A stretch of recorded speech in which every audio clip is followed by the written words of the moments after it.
Hello and welcome to the Musical Chairs Podcast, the only podcast that invites you to pull up a chair and take a listen. Now, I was looking through all my articles online and I found an article that I found was a little bit off the wall. It was maybe a thriller of sorts.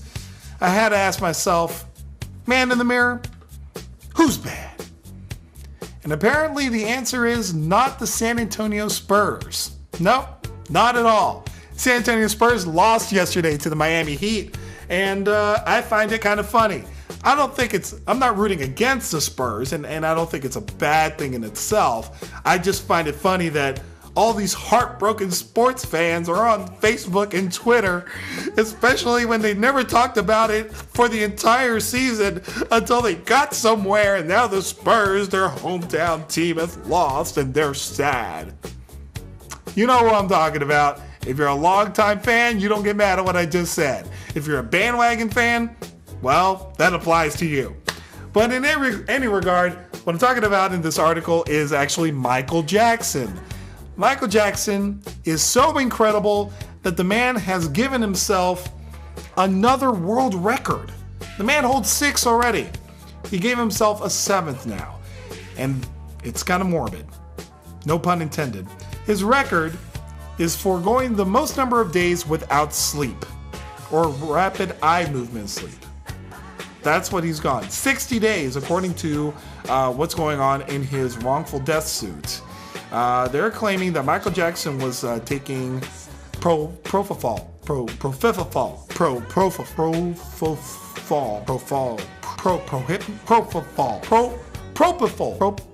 the Michael Jackson drug. Yeah, he was taking that for 60 days.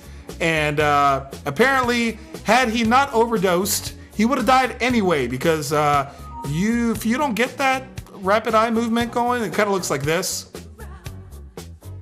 If you don't get rapid eye movement during your sleep for that amount of time, well, your brain will rot and fall out of your head. That's my interpretation, my medical opinion, based on the article I just read.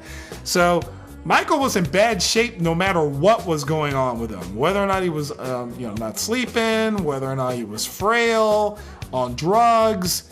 The man wasn't sleeping. He was in bad shape, man. And I'm interested in seeing how that's going to affect his wrongful death suit. Now, I just know that if I get pretty cranky if I don't even go to sleep for if I don't get 18, 20 hours of sleep, I get pretty cranky. But this man went 60 days without restful sleep. Now, man, Conrad Murray's got kind of the same problem right now. As you know, Dr. Conrad Murray was the one who administered the propofol, the Michael Jackson drug. He's the one who did it. And I think he's having a hard time sleeping too, because he's in jail and he's got to keep one eye open the whole time because, Tiny is going to be coming into his jail cell trying to look for some fun. It ain't no fun if the Emmys can't have none. It ain't no fun if the Emmys can't have none. So you get my point. So I think that even Conrad Murray is going to be not sleeping as well, or hasn't been sleeping as well as Michael Jackson for the last few years, months at least. So Conrad Murray, he has already stated that he is not going to testify in the civil case, and he is going to plead the 5th. 1, 2, 3, 4, 5, 5th. He's going to plead the 5th, and we're not going to know really how many days Michael Jackson really went without sleep. They're guessing 60. It could be more. And that's all I've got for the Musical Chairs Podcast. You know the drill. Subscribe to the channel. Visit us on Facebook and Twitter down below. Leave a comment. What do you think about Michael Jackson not sleeping for 60 days? Did it affect his music?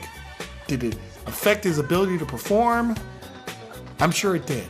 So let me know what you think down below in the comment section. Share this with everybody, and I will talk to you later. Propofol.